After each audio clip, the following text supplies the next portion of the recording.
Bonjour. Alors nous sommes le 29 avril 2025 et malgré des avertissements, on a essayé de nous empêcher tous les deux de faire un débat, nous avons décidé de le faire quand même. Alors je me présente, je m'appelle Arnaud Dumouche, je suis un théologien catholique qu'on pourrait qualifier de conciliaire. Ça veut dire que je suis dans la fidélité à tout le magistère de l'Église, depuis le début de l'Église jusqu'au pape François qui vient de décéder, en intégrant Vatican II. Et devant moi, il y a Maccabée qui va se présenter et qui, je crois, est cédé-vacantiste. Cédé-vacantiste, ça veut dire que vous ne pensez pas qu'il y a de pape valide depuis Vatican II, c'est bien ça? Voilà, c'est ça. Je me suis converti, il y a quoi? Une dizaine d'années maintenant. Donc j'ai rejoint, ce que nous appelons, l'Église conciliaire ou de manière un peu plus méprisante, la secte moderniste. Et au début, j'étais donc dans l'Église conciliaire et puis, en étudiant le magistère, je me suis rendu compte qu'on m'enseignait l'inverse de ce que disaient avant les papes. Et en plus, comme je viens du New Age à la base, je me suis rendu compte qu'il y avait exactement le même état d'esprit. Et j'étais profondément choqué de voir cette mentalité, alors que c'était pas du tout la révélation que j'avais reçue. Donc, j'ai progressivement cheminé jusqu'à devenir sédévacantiste. Je résume très rapidement. Et en ce qui concerne la liberté religieuse, je me permets de le montrer. J'ai écrit le Carnaval de l'enfer. Bon, à l'écran, c'est à l'envers, mais c'est pas grave, où je décortique toute cette doctrine et où j'explique pourquoi ce n'est pas catholique. J'en ai aussi fait une traduction en anglais. Et voilà, j'ai aussi écrit le commentaire détaillé de Dignitatis Humanae qui est sur ma chaîne Maccabée. Voilà, et je l'ai pas encore sorti en livre, mais ça devrait pas tarder. Et Et je pourquoi vous avez continue mon pris le nom travail. de Maccabée? Vous avez choisi ce nom-là? Ben, c'est mon prénom de confirmation, déjà, parce qu'il faut savoir aussi que chez vous, Paul VI a retiré les prénoms de confirmation, donc vous avez des saints patrons en moins quand vous êtes confirmé. Après, on peut parler aussi nous, on ne reconnaît pas la validité des confirmations, mais on ne va pas rentrer dans le sujet. Et écoutez, pour faire court, je dirais que c'est simplement Dieu qui m'a mis ce nom au cœur. C'est le livre Et des Maccabées, les frères qui ont tout à combattu fait, oui. les Grecs, voilà, dans Ben, l'Ancien Testament, absolument. tout à fait. Et puis, il y a quand même similarités, des similitudes assez troublantes entre notre époque et la leur, entre la déchéance du peuple hébreu et la déchéance des catholiques aujourd'hui. Parce qu'on pourra s'accorder quand même pour dire qu'aujourd'hui, il y a quand même beaucoup de choses qui ne vont pas. Alors moi, en ce qui me concerne, évidemment, hein, c'est ce que je vais dire tout là, j'ai une harmonie absolue et parfaite, vraiment, avec tout le magistère, comme le demandait le pape Benoît XVI, hein, dans la continuité. Et donc, eh bien, je pense qu'en premier lieu, je vais vous laisser commencer euh, en exprimant votre position. Et après, vous me laisserez parler. Je crois que c'est comme ça qu'on va faire. À la fin, on terminera par un débat. Je crois que c'est comme ça. Allez-y. Bah, écoutez, moi, ce que je vous propose, c'est surtout qu'on définisse ensemble ce qu'est la liberté religieuse, déjà pour commencer, pour nous assurer déjà que nous parlons bien de la même chose et pour que tous ceux qui nous écoutent comprennent.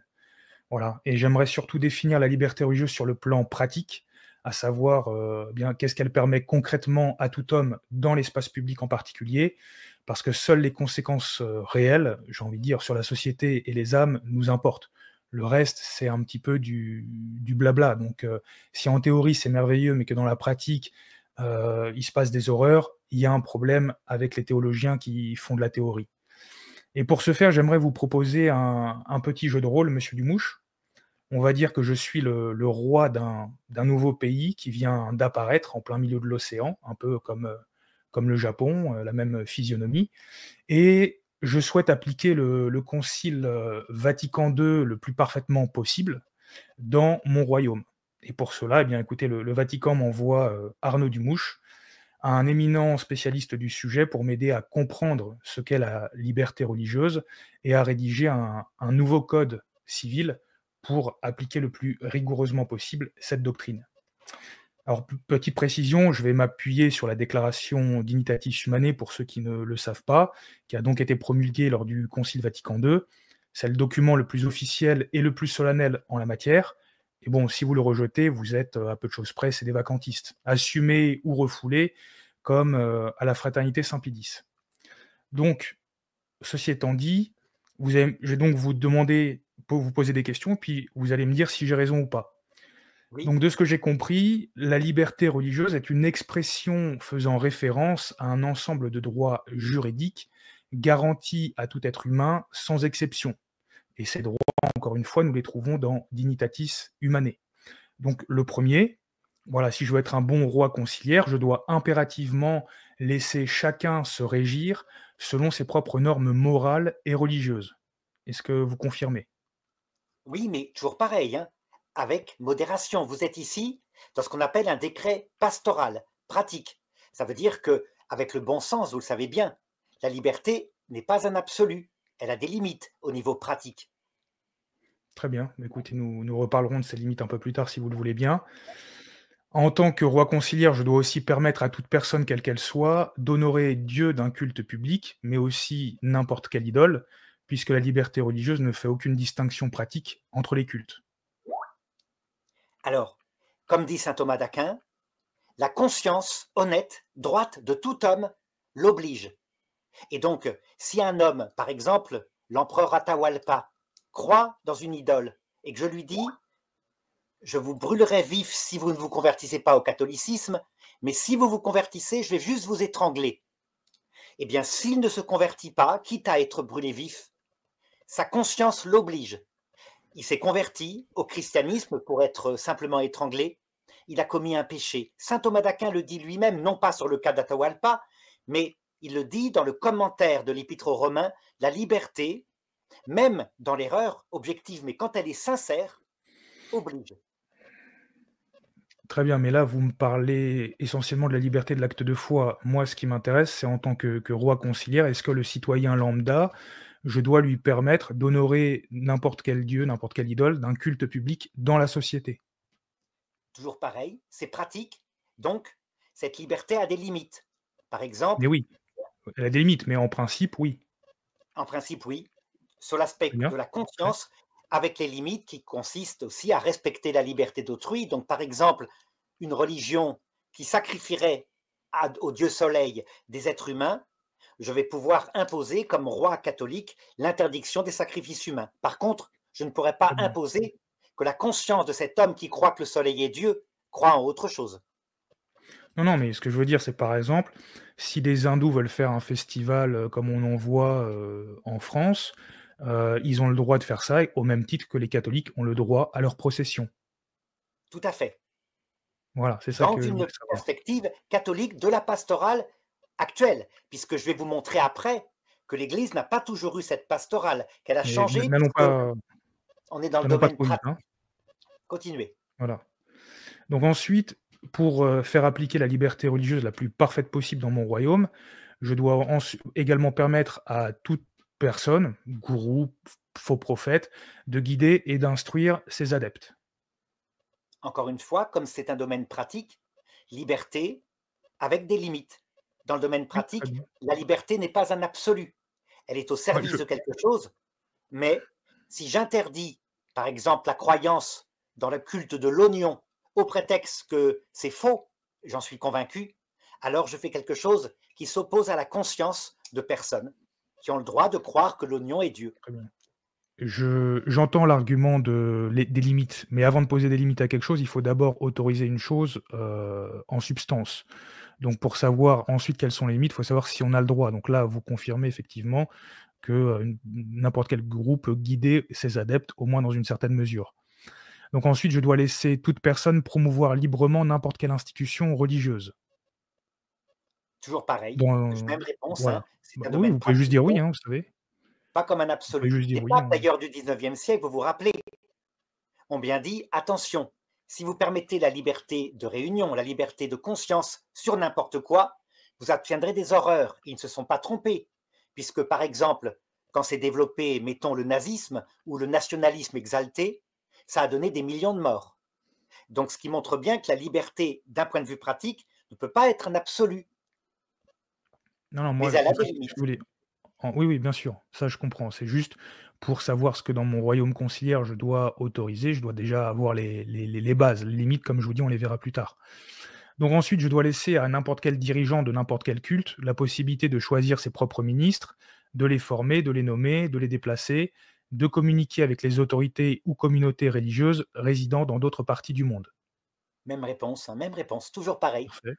Bah, OK, bah, on peut avancer rapidement comme ça nous fait gagner du temps. Donc ensuite, je dois permettre à tous les membres de toutes les religions possibles et imaginables la liberté de construire des édifices religieux et de manière plus générale d'acquérir et de gérer les biens dont ils ont besoin pour gérer leur culte respectif. Avec, voyez, cette limite pour vous montrer de manière très pratique. Si l'islam, qui dans l'expérience a montré que dès qu'il est assez puissant, interdit cette liberté religieuse au christianisme, le met en état de dimitude, alors si je ne me souviens pas du passé, je me condamne à le revivre. Ça veut dire que cette liberté que je vais donner à une religion qui, elle, ne reconnaît pas la liberté, va conduire à mon esclavage, à ma soumission. Encore une fois, voyez, dans le domaine pratique, ce n'est pas un domaine d'infaillibilité, c'est un domaine prudentiel. Prudentiel, ça veut dire un jugement pratique. Par contre, si c'est par exemple le bouddhisme jamais ne va dominer personne, en tout cas en Europe, que des bouddhistes veulent construire un temple pour leur sagesse, qui est spéciale, hein, qui ne croit pas en l'existence d'un Dieu, eh bien, je dois effectivement les respecter. Alors, étant donné qu'il n'y a pas de discrimination entre les religions, les musulmans ont les mêmes droits que les bouddhistes. Et si aujourd'hui on a des milliers de mosquées en France, c'est précisément au nom de ces principes religieux établis dans Dignitatis Humanae, parce que dans les années 60, on n'avait pas beaucoup de visionnaires au Vatican. Et bon, maintenant, on pourrait interdire des mosquées en théorie, parce qu'il y en a trop. Dans les faits, les musulmans ont beaucoup trop de pouvoir.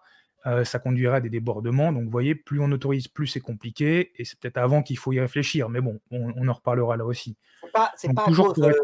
c'est pas à cause du nombre des mosquées. Imaginez qu'il y ait un nombre incroyable de temples bouddhistes, mais c'est à cause d'une loi dans l'islam qui s'appelle la loi de la dimitude. Et donc, Oui, mais elle existait déjà avant qu'on. Excuse-moi. absolument, ça veut dire donc tout ce qui est jugement sur l'islam qu'on voit dans le document qui s'appelle Nostra Aetate est valable, mais doit être jugé dans la continuité avec les documents précédents. Ça veut dire quoi? Il y a dans l'islam, effectivement, dit Nostra Aetate, des préparations, des semences à la vérité, qui certes ne donnent pas le salut, mais qui donnent des préparations au salut, et ce qui était dit avant, à savoir à l'époque de saint Thomas d'Aquin, comme quoi l'islam était une servitude imposée aux autres religions, reste valable. Voyez, pas de rupture, la continuité. Sinon, si on est Mmh. dans la rupture totale, alors on va soit tomber dans le sédévacantisme qui dit seul ce qui était valable avant Vatican II est valable, ou alors chez les progressistes qui disent ah non, tout ce qui était valable avant Vatican II est nul et ce qui est depuis Vatican II est valable. C'est pas comme ça. Non, mais très bien. Enfin, moi, j'ai pas envie de rebondir sur la continuité pour l'instant, parce qu'il faut d'abord qu'on définisse bien ce dont on parle. Donc, je termine, hein, il reste que quelques points, il en reste 4.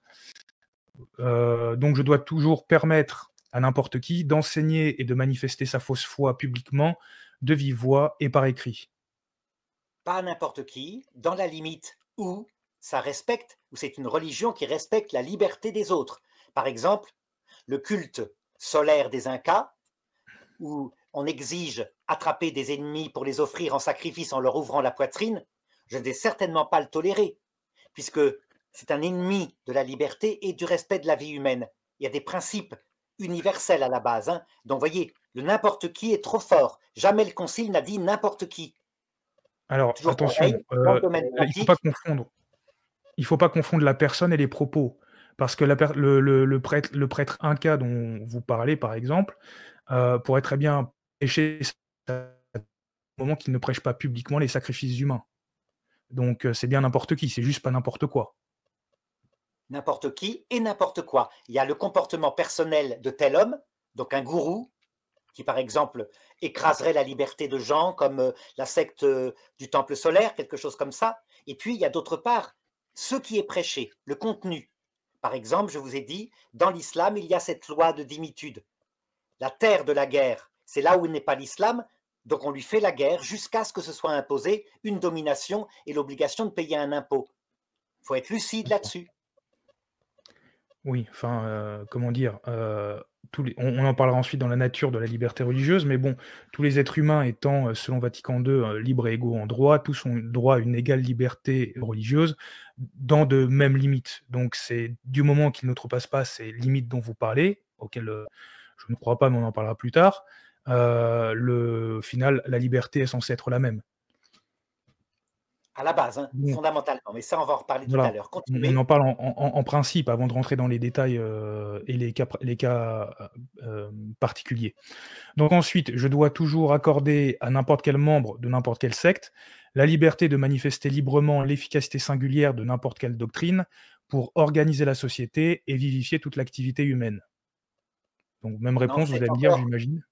vous êtes encore dans une absolutisation d'une pastorale prudentielle, comme si c'était une doctrine universelle. Et c'est là qu'on va voir finalement l'erreur. Confusion entre l'aspect pastoral de la liberté religieuse, qui est comme toute liberté, non un absolu mais une limite, et la doctrine, dont on va parler tout à l'heure, c'est-à-dire la définition de ce que c'est qu'une personne humaine. Enfin, vous me dites que je suis dans l'absolutisation, si j'ai bien entendu, mais je ne viens de citer, que Dignitatis Humanae, hein, paragraphe 4, quasiment mot à mot. que Donc vous durcissez, que vous durcissez parce que vous ne regardez pas d'autres textes. Regardez par exemple le catéchisme de l'Église catholique, vous aurez les limites qui sont marquées aussi. Tout simplement parce que vous faites une interprétation en rupture. Donc, mais comme si Vatican II transfigurait ou s'opposait au précédent magistère ou à la précédente pastorale. Mais c'est pas comme ça, vous allez voir. Continuez. très bien, on verra. Donc ensuite, je dois permettre, aux fidèles de tous les cultes autorisés, par la liberté religieuse, de tenir librement des réunions, de constituer des associations éducatives, culturelles, caritatives et sociales. Je dois encore leur permettre de créer leurs propres écoles où les enfants de tous les infidèles pourront recevoir une éducation conforme aux propres principes moraux et religieux de leurs parents. Voilà, même réponse. Si vous avez par exemple une école qui se fonde autour du nazisme, avec comme doctrine vouloir exécuter et éliminer tous les juifs, vous n'allez pas autoriser ça. La liberté a ses limites. Donc Oui. imaginons une religion primitive que l'Ancien Testament, comme la religion de Moloch, qui sacrifiait des enfants à ce Dieu, là, vous n'allez pas l'autoriser. Donc, voyez, cet aspect prudentiel doit être tenu en compte. Très bien, mais bon, en tout cas, dans la pratique, ce que je viens de lire, ça s'applique aux hindous, aux juifs, aux bouddhistes, aux musulmans, et cetera, et cetera. Là, vous prenez des cas extrêmes, mais là, dans mon royaume conciliaire, je dois autoriser des écoles d'une multitude de confessions différentes en totale opposition avec le catholicisme, Oui, mais pas de la même façon. Je vous ai dit, l'islam sans sacrifice n'est humain. pas pareil que le bouddhisme. D'accord? Mais il y a un Enfin, principe et après une application concrète. Continuez. on reviendra sur l'islam parce qu'il y a des choses à dire. Et donc, dernier élément et pas des moindres, en tant que roi de ce nouveau royaume conciliaire, j'aurai l'obligation la plus absolue de garantir l'intégralité des droits que nous venons de passer en revue à tous mes sujets qui ne satisferaient pas à l'obligation de chercher la vérité et d'y adhérer. Tout à fait. Avec, par contre, moi, en tant qu'apôtre, parce que je ne suis pas seulement un roi, je serai, par exemple, un prêtre chrétien, eh bien, je m'efforcerai de faire comme a dit Jésus, d'annoncer l'évangile, et l'Esprit Saint, je lui ferai confiance en disant, voici, je vous prêche le bon berger, et ceux que l'Esprit Saint appellerait à son Église, il les appellerait. Il est suffisamment puissant, il a la grâce, je le sais, il a l'Esprit Saint, et il ferait ce qu'il veut. C'est ce qu'il a fait avec l'Empire romain en 300 ans. Très bien. Et quel but, monsieur Dumouche, poursuit un individu qui se moque éperdument de chercher la vérité et d'y adhérer, mais qui n'aspire qu'à propager sa fausse religion? S'il vraiment cherche le mensonge en sachant que c'est le mensonge, alors là, il s'oppose à ce que pourquoi l'être humain est fait. Par contre, prenez un païen romain de l'époque, à l'époque de la persécution des chrétiens, qui sincèrement croyait, c'est le cas par exemple de Dioclétien, qu'il fallait honorer les dieux de l'Empire et qui, en fonction de ça, se mettait à massacrer les chrétiens qui refusaient de sacrifier Mais à ce ces n'est idoles. pas ma question, monsieur Dumouche. Je vous demande simplement quel objectif poursuit une personne qui se moque de chercher la vérité et d'y adhérer? Ah ben, Ça peut être une personne qui ne pense qu'à elle-même, qui cherche par exemple à s'exalter contre Dieu. Et ça, c'est aussi, vous allez voir, un domaine de la liberté, puisque Dieu permettra la liberté de se damner pour l'éternité. Il ira jusque-là, dans le respect de la personne humaine. La damnation, dit le Concile Vatican II, est un acte libre. Ça veut dire un péché contre l'Esprit Saint. La personne est parfaitement au courant de ce que c'est que l'Évangile. Elle a vu la prédication de Lucifer et elle choisit de se révolter avec Lucifer. Dieu va respecter sa liberté de se révolter contre lui, mais ne va pas lui donner la vision béatifique. Alors, si vous voulez, vous vous contentez de parler de l'individu pris de manière isolée. Mais une personne qui propage une fausse religion en ayant strictement rien à faire de la vérité et d'y adhérer, c'est une personne qui peut aussi chercher à utiliser les autres pour son propre bénéfice, à les induire en erreur, et qui fatalement va les conduire dans la mauvaise direction et les éloigner, elle aussi, de la vérité. Donc vous Tout à voyez, fait. je trouve quand même cela effrayant, qu'on ait que Paul VI ait proclamé une doctrine qui garantit l'intégralité des droits que nous venons de voir et qui sont quand même énormes, à tous les gens foncièrement malhonnêtes.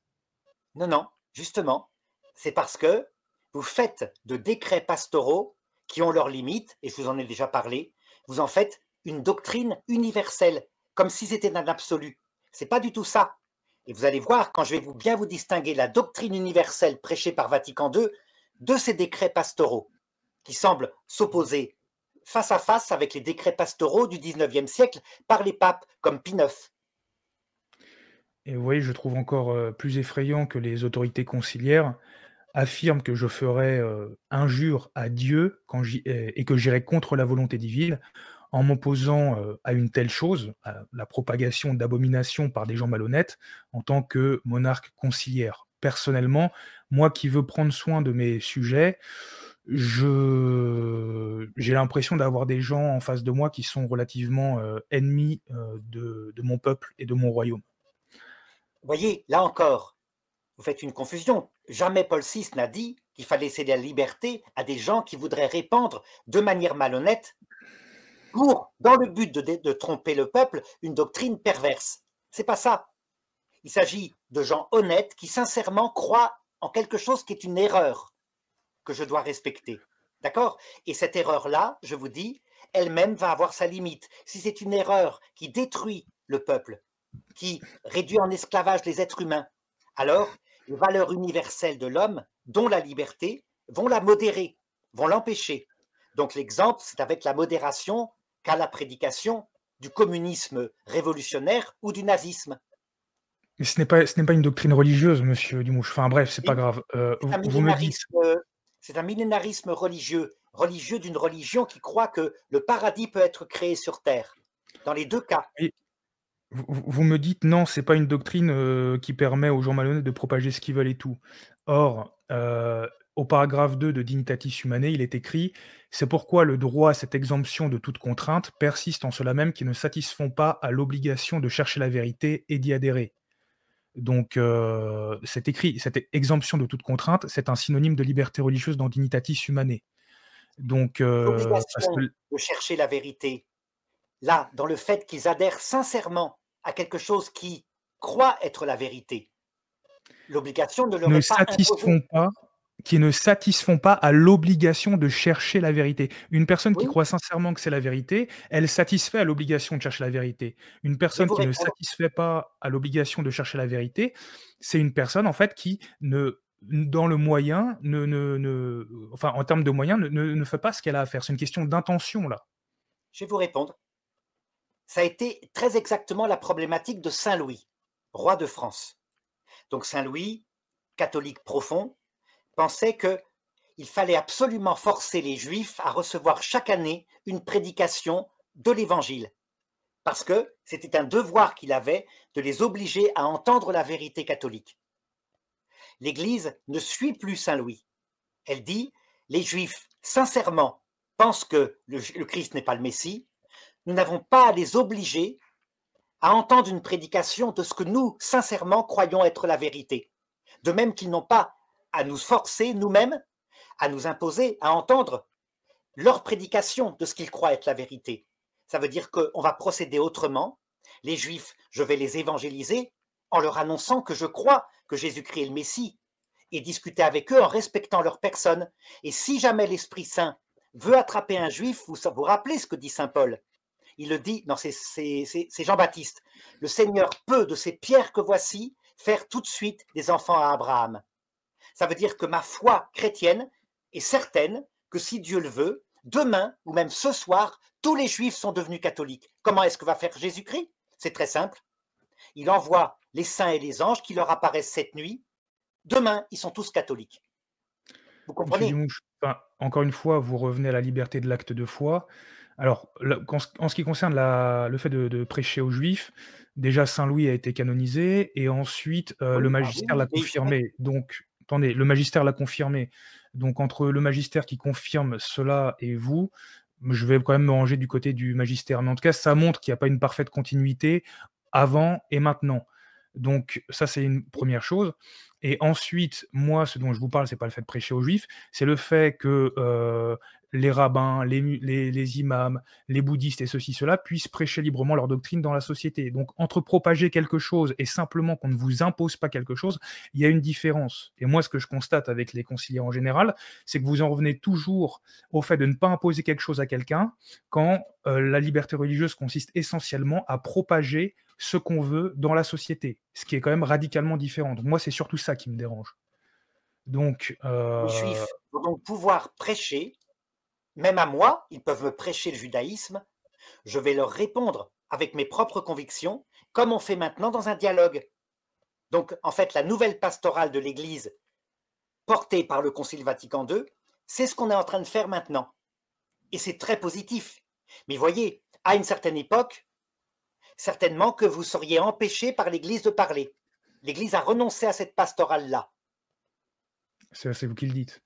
Mais écoutez, moi, ce que je lis ensuite dans la liberté religieuse, c'est que l'ensemble des droits juridiques que je vous ai lus seraient sacrés, inviolables et suprêmes.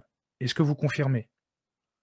Alors, encore une fois, je crois que là, il faut qu'on distingue bien. Si vous êtes d'accord, que je vous explique un petit peu la pensée de Vatican II. Peut-être que ça serait le moment. Qu'en pensez-vous? Le problème, c'est on est déjà à une demi-heure de débat, puis vous avez fait quand même beaucoup de digressions, donc on va avoir du mal à avancer à ce rythme-là, quoi. Je vous rappelle qu'on est toujours rien qu'en train de définir la liberté religieuse avant de rentrer dans le détail. Mais Eh bien, justement, écoutez, je je pense pense qu'on qu'on a n'arrivera pas, quasiment fait le à tour, hein. suivre. J'ai pu répondre, mais je vais vous donner rapidement les choses. Regardez, c'est assez simple à comprendre finalement. Vatican II, d'abord, il y a une doctrine universelle qui là engage l'infaillibilité. Elle porte sur ceci, je vous la donne telle qu'elle est, hein. Il n'y a pas de canon dans Vatican II, mais on pourrait presque émaner ce canon-là. Je vais vous le trouver, voilà, il est là. Écoutez bien, l'homme est par nature une personne, d'accord? C'est donc parce que c'est une personne, un être doué de liberté, et donc la liberté religieuse fait partie des conditions de sa nature. Vous voyez, c'est ça, la C'est ce qu'on appelle doctrine. une doctrine, c'est ce qu'on appelle une doctrine universelle. Voilà. Et c'est un préambule de la foi, puisqu'il n'y a pas besoin d'être chrétien pour le comprendre. Vous voyez, c'est un peu comme l'existence de Dieu, l'immortalité de l'âme. La philosophie pourrait le comprendre. Vous êtes une personne humaine. C'est vrai, vous n'êtes pas un animal. Donc vous avez... Et vous voyez, quand c'est une doctrine universelle, elle n'a aucune application pratique. Voilà, ça c'est le premier point. Deuxième point, l'aspect pastoral concret. C'est ce dont vous m'avez parlé tout au long de notre première partie. Regardez, l'Église, au cours de son histoire, vous remarquerez qu'au niveau pastoral, c'est-à-dire prudentiel, où il n'y a pas d'infaillibilité, c'est de la prudence, hein, elle a changé sans arrêt sa pastorale. Par exemple, jusqu'à l'an 313, l'appel des saints, c'est la tolérance. Les Non, c'est chrétiens faux. sont persécutés dans l'Empire romain, donc Saint Justin, par exemple, c'est le défendeur, c'est un apologète devant l'empereur Marc Aurèle, il dit « La tolérance, nous demandons une seule chose, c'est d'être tolérés comme vous tolérez les paganismes. » Très bien. Ce n'est pas un argument, mais bon, si vous voulez, on n'est pas sur on avait prévu de faire un autre débat sur la liberté religieuse dans la tradition de l'Église, mais si on commence à mélanger tout maintenant, on va avoir du mal. Donc, ça veut Mais dire moi, en que, fait, vous me dites qu'avant, la pastorale a changé. Or, moi, je vous demande si c'est un droit inviolable. Vous me dites oui. Donc, dois-je en conclure que la liberté religieuse est un droit inviolable, violable? oui, parfaitement, et l'Église l'a violé. D'ailleurs, c'était annoncé par D'accord. Jésus.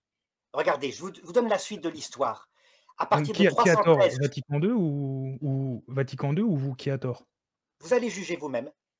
À partir de 313 jusqu'à 390, l'édit de Milan, loi de tolérance par l'empereur Constantin. 390, l'empereur Théodose, ça y est, la religion officielle de l'Empire romain, c'est le christianisme. Le premier hérétique est mis à mort par l'empereur Valentinien II. Il s'appelait Priscillien. Donc, il y a à ce moment-là une véritable horreur par Saint Martin, qui était évêque de Tours, et puis par Saint Ambroise de Milan, qui supplie l'empereur de ne pas mettre à mort. Il faut qu'on continue le débat. Mais non, Valentinien II l'exécute. Et à partir de là, vous avez toute une pastorale qui date donc de 390 et qui va durer à peu près, disons, jusqu'à la Révolution française, où l'Église, pour sauver les brebis, met une pastorale de l'absence de liberté religieuse.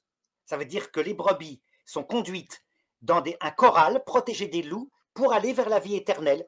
C'est une façon de faire. Mais vous Alors, constatez, hein, une façon de n'allez pas faire, trop loin, une façon de faire n'allez pas trop loin, monsieur Limouchois. je termine sur ça, vous allez voir, c'est très Oui, rapide, allez-y. hein. Une façon de faire qui, à un moment donné, tout d'un coup, est enlevée à l'Église. Elle est enlevée par quoi? Par l'époque des Lumières. Et donc, il se réalise cette prophétie qu'avait dit Jésus. Vous vous rappelez quand il disait, à propos de Saint Pierre, quand tu étais jeune, tu mettais toi-même ta ceinture et tu allais où tu voulais. Quand tu seras devenu vieux, un autre te mettra ta ceinture et t'emmènera là où tu ne voudrais pas. Ça veut dire que les papes étaient contre.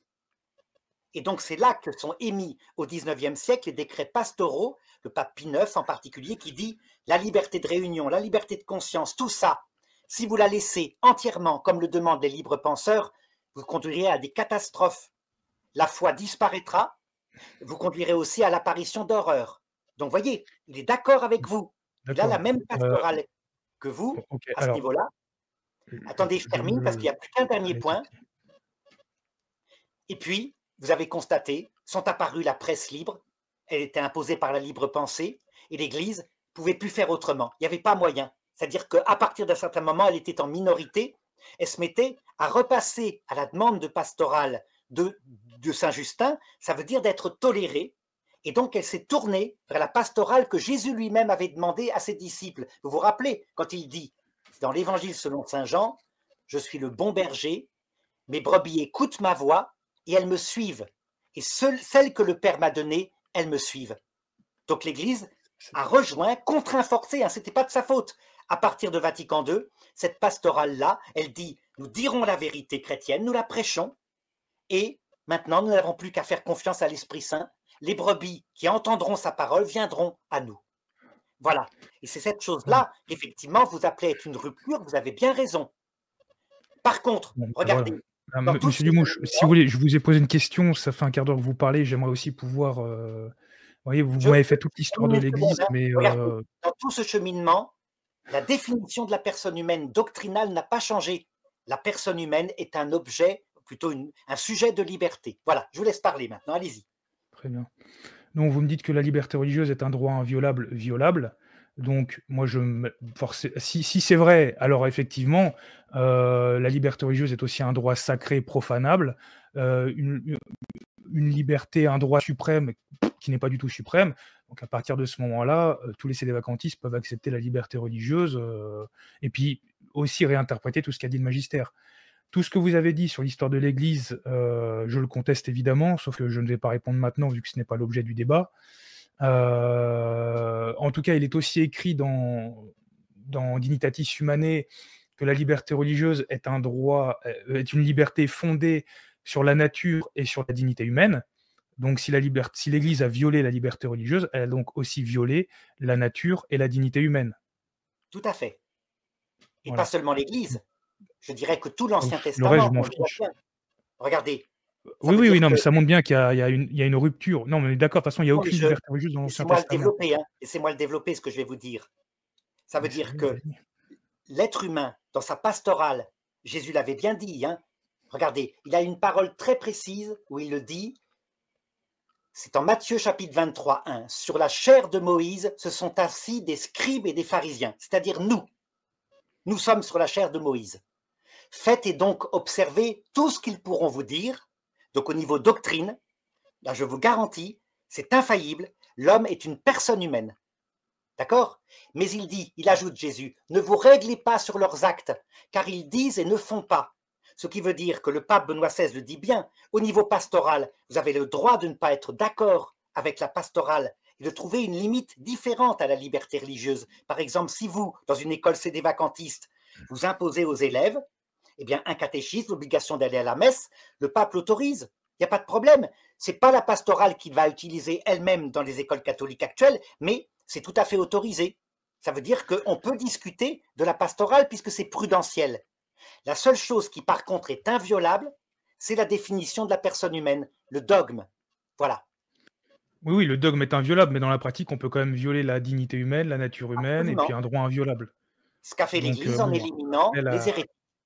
L'Église, après jamais Jésus n'aurait autorisé Saint Jean, quand il a voulu envoyer le feu sur un village qui ne voulait pas écouter sa parole, Jésus l'a grondé. L'Église a fait l'inverse à certains moments. Mais ça, c'est pas le problème. L'Église n'est pas infaillible au niveau de son comportement pratique. D'accord? C'est ce que je viens de vous dire. oui, enfin là, on est plus que dans le comportement pratique. On est quand même sur des choses qui se sont étalées sur des siècles et des siècles, des documents qui ont été produits par le magistère. Bon, on y reviendra encore une fois. J'aimerais qu'on avance un petit peu parce qu'à ce rythme-là, on va pas avoir le temps de faire le quart de ce que j'aurais voulu aborder. J'aimerais qu'on passe aux dérives légales de la liberté religieuse.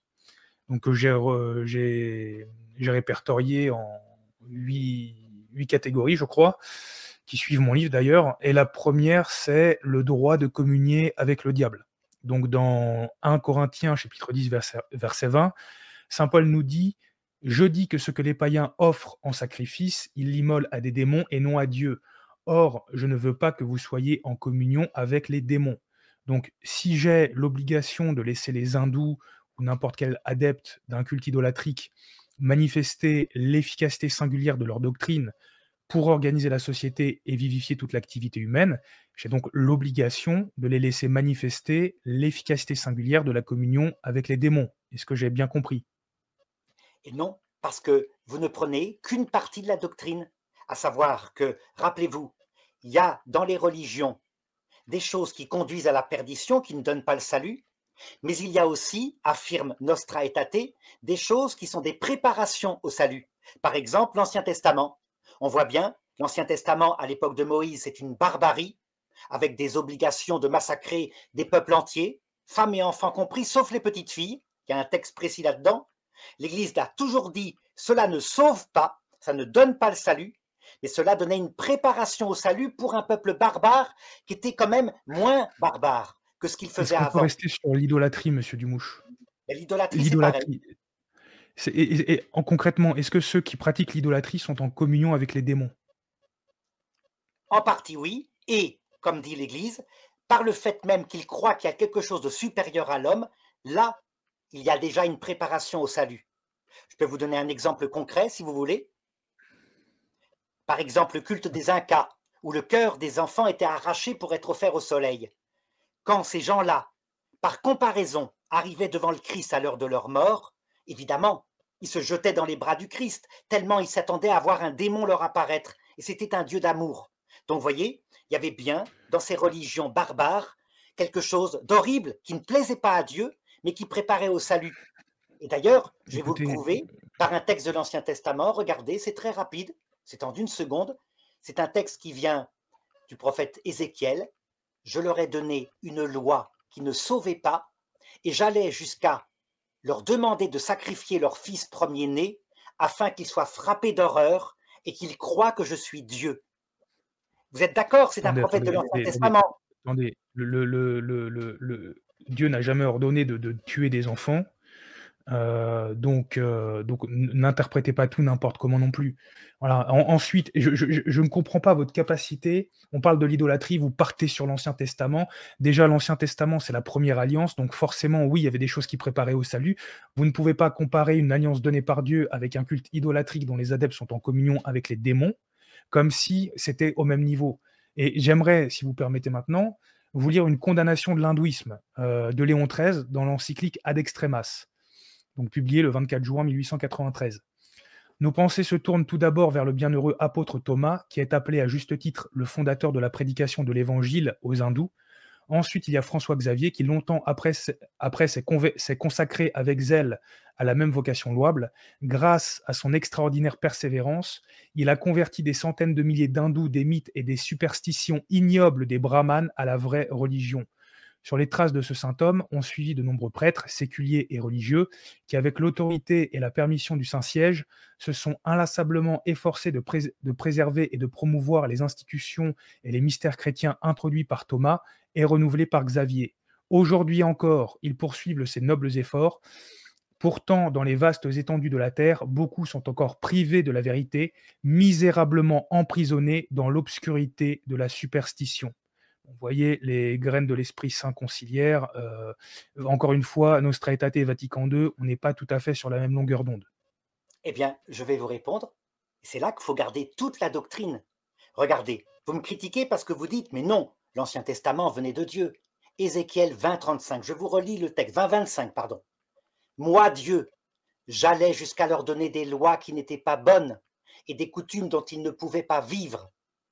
Et je les souillais par leurs offrandes en leur faisant sacrifier leur fils premier-né pour les frapper d'horreur afin qu'ils sachent que je suis Yahvé.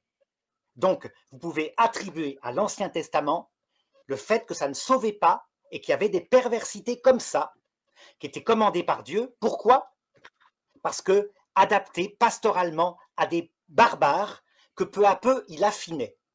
Maintenant, ce que vous dites sur l'hindouisme est vrai, et moi je garde tout à fait ce que dit le pape Léon XIII, l'hindouisme ne donne pas le salut, mais vous devez ajouter ce qu'ajoute et qui complète par le Concile Vatican II, je vous lis le texte, Nostra Aetate, ainsi dans l'hindouisme, les hommes scrutent le mystère divin en l'exprimant par une fécondité inépuisable de mythes et par les efforts pénétrants de la philosophie.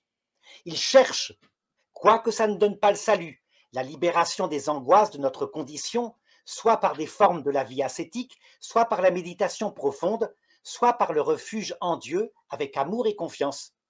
Vous gardez les deux, vous avez donc ce qui est présent dans l'être humain, du bon grain et de l'ivraie. Des choses semées par le démon et des choses semées par Dieu. Vous dites plein de trucs en même temps, donc je peux pas répondre à tout. Juste très rapidement sur l'Ancien Testament, quand Dieu dit « je les souillais par leurs offrandes » et tout ça, en fait, c'est juste une façon de parler pour exprimer le fait que de toute façon, tout est entre ses mains. Et non pas qu'il a volontairement commandé des choses aussi ignobles, ce qui en plus est absolument contesté à d'autres endroits des Saintes Écritures. Mais bref. Non, je vous réponds. Je vous lis Nombre 31:15. Regardez le commandement de Dieu. J'ai entendu ce que vous avez dit. Je l'ai entendu, monsieur Dumouche. C'est pas la peine de le répéter. J'ai entendu ce que vous avez dit. Après la conquête de Madian, Moïse dit au commandant des forces, pourquoi avez-vous laissé vivre toutes ces femmes? Massacrez-les toutes, ne laissez la vie qu'aux petites filles qui n'ont pas partagé la couche d'un homme, vous pourrez les prendre pour vous. Ça, c'est un commandement de Dieu. Pourquoi des hommes? Oui, mais ça, c'est pas la même chose que la liberté religieuse. Ce n'est pas la même chose que la liberté religieuse. Et Dieu a commandé l'extermination de ses peuples tout simplement pour leurs péchés. Et Dieu fait ce qu'il veut, en fait. Et voilà. Donc, si vous voulez, on parle de l'idolâtrie, de l'hindouisme et tout. J'ai pas envie de faire l'exégèse de l'Ancien Testament. Ça nous emmène trop loin à chaque fois. Voyez, non, vous, en tout cas, ce qu'on voit. Attendez, monsieur Lemouche, ce qu'on voit, c'est que Nostra Aetate nous parle de l'abondance de mythes, de trouver refuge en Dieu avec amour et confiance, alors que vous venez de reconnaître que ceux qui pratiquent l'idolâtrie dans l'hindouisme sont en communion avec les démons. Donc, entre être en communion avec les démons et en même temps trouver refuge en Dieu, à moi, il faut choisir. C'est pas les deux à la fois. Eh bien, c'est pareil. Marcion, comme vous, disait, ça ne peut pas venir de Dieu, cette histoire de génocide. Ça venait donc d'un démon. Et Marcion avait élaboré à son époque une doctrine en disant « l'Ancien Testament vient du démon ».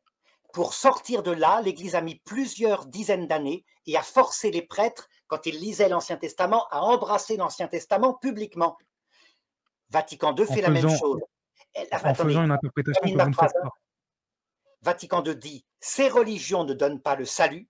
Et là, vous avez tout à fait raison. Aucune de ces religions ne donne le salut, qui est une union cœur à cœur avec le vrai Dieu, connu tel qu'il est dans son mystère, mais elle possède des préparations, comme l'Ancien Testament, préparer le chemin du Seigneur.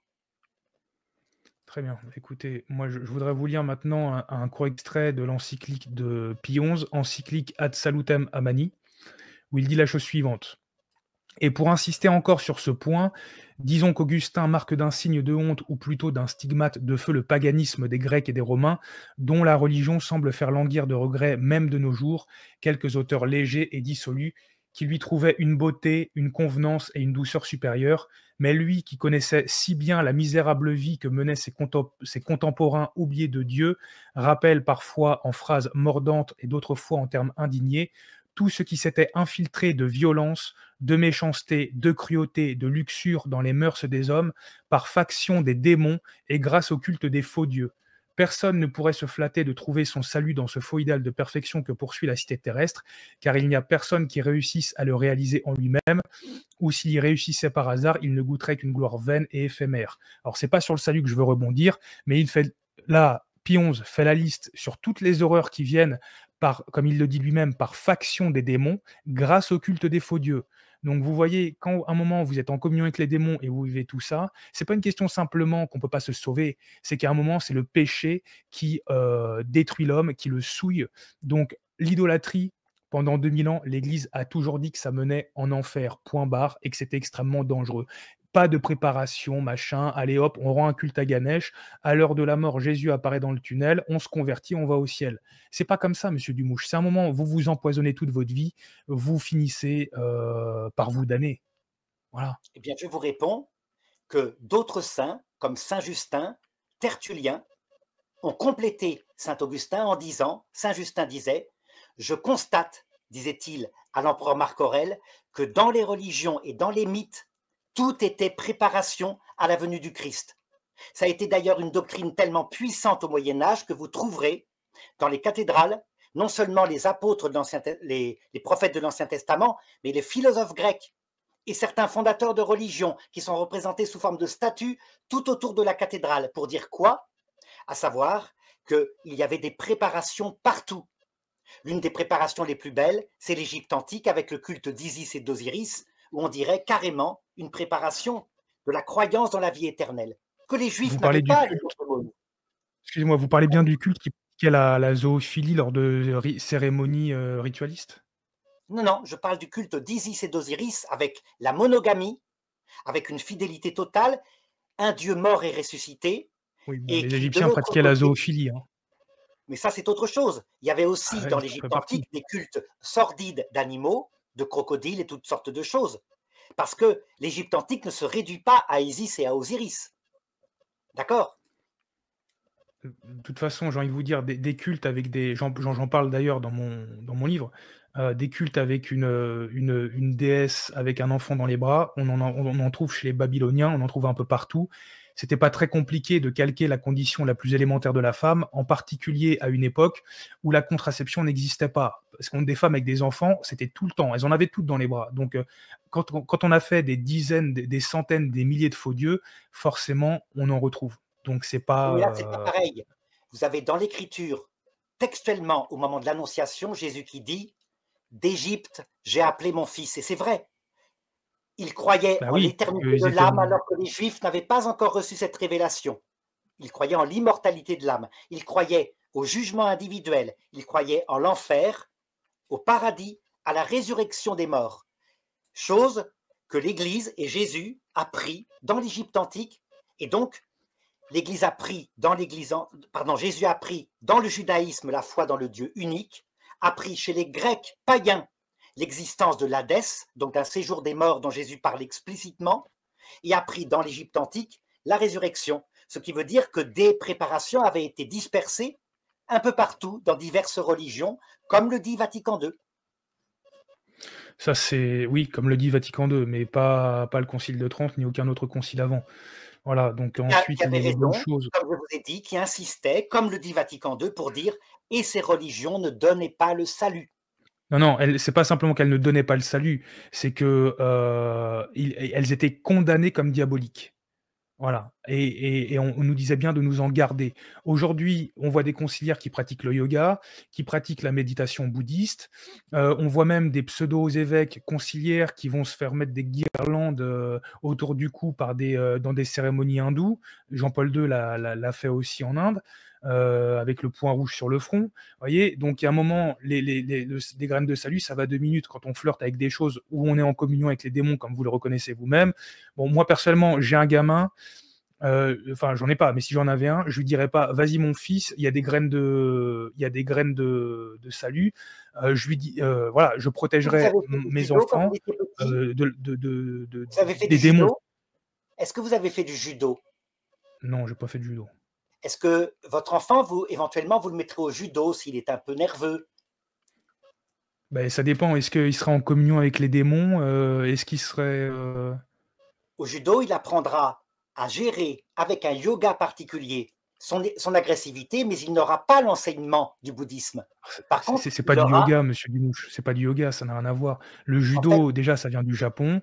Ensuite, on parle de prise, on parle de sport de combat, d'arts martiaux, et il y a aucun, voilà, il y a quand la pratique en elle-même, elle est détachée de toute spiritualité. Je vous parle pas de faire des étirements. Je vous parle le yoga avec les mantras, les choses comme ça. Les eh bien, c'est mantras parce sont que des invocations C'est parce diaboliques. que Et si vous connaissiez bien ce que c'est que le bouddhisme, vous verriez qu'il y a le Kundalini Yoga, le Hatha Yoga. Le Hatha Yoga, c'est pas compatible c'est avec le du bouddhisme, ça christianisme. n'a rien à voir.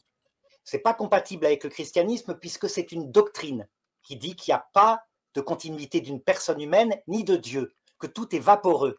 Vous ne pouvez pas concilier ça. C'est contradictoire. Et puis, il y a des yogas de respiration, d'autres sur la nutrition. Cela, c'est des techniques corporelles. En les détachant de la doctrine, vous pouvez très bien vous en servir. D'ailleurs, c'est ce qu'ont fait les orientaux, les orthodoxes, quand ils ont pratiqué à un moment donné la prière de Jésus, un peu comme un mantra, pour apprendre à prier sans cesse. Seigneur Jésus, Fils du Dieu vivant, prends pitié de moi, pauvre pécheur. C'est calqué sur l'hindouisme, sauf qu'ils mettent Jésus dedans. Oui, enfin bon, bref, c'est un peu hors sujet. C'est ce que je suis en train de vous dire, c'est qu'il y a des gens qui mélangent avec des pratiques et pas toujours détachés de toute. Voilà, sachant que le yoga, c'est très insidieux. Et il n'y a pas que le yoga, vous voyez, quand je vous parle de se faire mettre des couronnes de fleurs par des évêques conciliaires qui participent à des rituels, oui, des rituels hindous, où ils font venir quasiment même des idoles dans des églises, ou des prêtres hindous pour expliquer leur super doctrine. C'est quoi ça, sinon forniquer avec les démons? Voilà. Bon, bref, je vous propose de passer à la suite. Allez-y. Euh, on ne pourra pas faire tout ce que je voulais parce qu'on s'est trop Oui. attardé, mais c'est pas grave.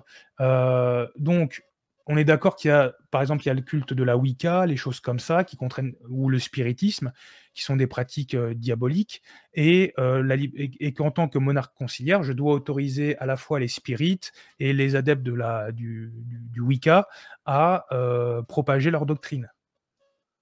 Voilà, et je dois être capable, moi, de répondre. Par exemple, quand je rencontre un spirit, de lui expliquer que je peux lui démontrer qu'il y a des mauvais esprits qui apparaissent dans cette pratique. Et je vais le démontrer comment? Eh bien, par exemple, quand il y a une séance de spiritisme en disant « Je vous salue Marie », l'effet sera immédiat. Et là, eh bien, de cette façon-là, l'Esprit Saint viendra dans son cœur, il comprendra. Mais je ne vais certainement pas commencer à le menacer de mort, etc. Par exemple, on voit bien au Brésil, le spiritisme est une religion officielle de ce pays, qui a été avec comme prophète principal Victor Hugo. Eh bien, les chrétiens répondent. Oui, alors en attendant, ils ont le droit de propager tout ça. Et c'est pas non plus la peine d'aller à chaque fois dans les extrêmes. On n'est pas forcément obligé de condamner à mort. Les condamnations à mort ont été. Enfin, c'est très largement fantasmé par rapport à ce que l'Église a permis. Mais vous voyez, des spirites, on pourrait très bien les interdire de propager leur doctrine, de faire des réunions publiques, des choses comme ça, et même de punir ça d'amende ou même de prison. Voilà. Dans Donc, l'Ancien au moins, on est Testament, en d'accord. tout cas, vous voyez, ça veut dire que vous progressez, puisque l'Ancien Testament, quant à lui, c'était la peine de mort pour les spirites, Entre obligatoirement.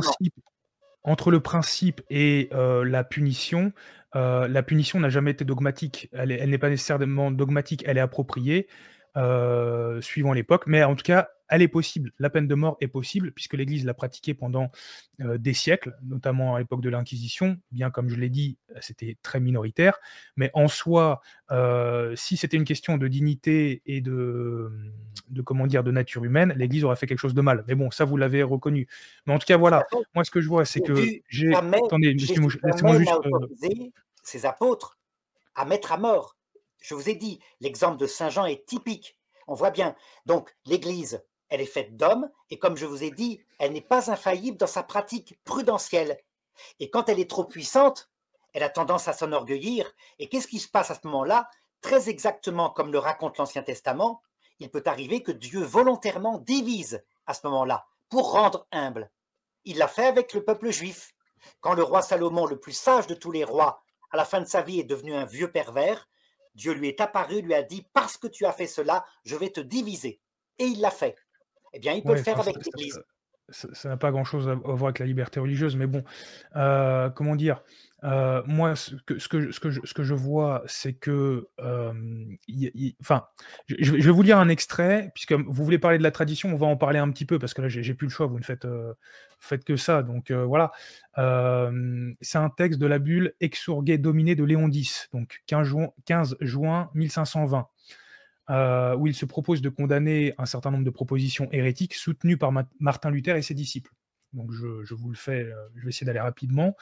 En vertu de notre fonction pastorale qui nous a été confiée par faveur divine, nous ne Vous avez pouvons en noté, hein, aucune en circonstance. fonction de notre fonction pastorale. Ça veut dire que vous ne devez pas confondre le Non, mais magistère fonction pastorale, c'est en doctrinal. tant que pasteur, c'est en tant que pasteur de l'Église. Oui, mais Voilà. Mais justement, c'est pas grave, parce c'est que de là toute façon, qu'il va falloir. la suite, Monsieur Dumouche, la suite de toute Allez-y, manière, elle n'est pas pastorale, elle est doctrinale et elle engage des principes. Donc allez-y. voilà, en vertu de notre fonction pastorale qui nous a été confiée par faveur divine, nous ne pouvons en aucune circonstance tolérer ou ignorer plus longtemps le poison pernicieux des erreurs ci-dessous sans disgrâce à la religion chrétienne et sans blessure à la foi orthodoxe. Nous avons décidé d'inclure certaines de ces erreurs dans le présent document. Leur substance est la suivante. Donc là s'ensuit une liste de propositions qui sont formulées à l'affirmative, mais comme le syllabus, ce sont des condamnations, donc il faut comprendre Oui, l'inverse. Et la proposition numéro 33 est la suivante, donc qui est condamnée. Que les hérétiques soient brûlés, c'est contre la volonté de l'Esprit Saint. Donc voilà, donc proposition condamnée, ce qui veut dire que brûler des hérétiques n'était pas contraire à la proposition de l'Esprit Saint. Et Léon X continue comme je vais le lire, une seconde. Personne qui est saint d'esprit n'ignore comment ces diverses erreurs sont destructrices, pernicieuses, scandaleuses et séduisantes aux esprits pieux et simples, comment elles sont toutes opposées à la charité et au respect envers la Sainte Église romaine qui est la mère de tous les fidèles et enseignante de la foi, comment ces diverses erreurs sont destructrices de la vigueur de la discipline ecclésiastique, c'est-à-dire l'obéissance. Cette vertu est la source et l'origine de toutes les vertus, et sans elle, tout le monde est facilement reconnu coupable d'être infidèle. C'est pourquoi, dans l'énumération ci-dessus importante comme elle est, nous désirons procéder avec le plus grand soin, comme il se doit, et couper l'avance de cette peste et de cette maladie cancéreuse de sorte qu'elle ne se propage pas plus loin dans le champ du Seigneur comme des buissons d'épines nuisibles. Donc tout cela, il le dit, comment dire, de la proposition 33 et de toutes les autres. Donc vous voyez, si ça, c'est juste pastoral, ben, j'ai envie de dire, dans ce cas-là, condamnation de toutes les autres horreurs, avortement, homosexualité et compagnie, c'est aussi pastoral, en fait, dans ce cas-là. Vous voyez, en fait, qu'est-ce qu'il aurait fallu pour que ce soit clair? À partir du moment, Monsieur Dumouche, où de toute façon, Vatican II nous dit que la liberté religieuse est un droit inviolable et que vous nous dites que c'est un droit inviolable, violable, on peut tout se permettre. Alors, je vous réponds. La doctrine universelle, elle porte sur des principes. Et je vous l'ai indiqué, ça veut dire, par exemple, l'homme est une personne, ça veut dire qu'elle est un sujet où la liberté est une condition, d'ailleurs, qui lui permet d'aimer ou de refuser d'aimer. Et puis après, il y a des applications concrètes. Dans les applications concrètes, certaines sont universelles. Par exemple, l'avortement volontaire est un mal ontologique en soi. Mais maintenant, regardez, soyez logique. L'avortement volontaire, quand c'est une grossesse extra-utérine, c'est un mal ontologique, mais c'est certainement pas un péché. Parce que sinon, l'enfant, de toute façon, qui est condamné, et la mère vont périr. Moi, j'ai vu des personnes qui, pour s'en sortir, disaient « Mais non, l'avortement volontaire étant toujours un mal, c'est donc que la grossesse extra-utérine, quand on l'arrête, c'est pas un avortement. » Je répondais « Mais vous jouez avec les mots. » Jésus, il a bien expliqué la même chose avec l'histoire du sabbat. Il dit « Les prêtres ont raison quand ils vous disent « Le jour du sabbat, vous ne devez pas travailler. C'est universel. C'est un jour réservé au Seigneur. » Et puis il ajoutait « Et qui d'entre vous, Si son fils, le jour du sabbat, est tombé dans un puits, attendra le lendemain pour l'en tirer.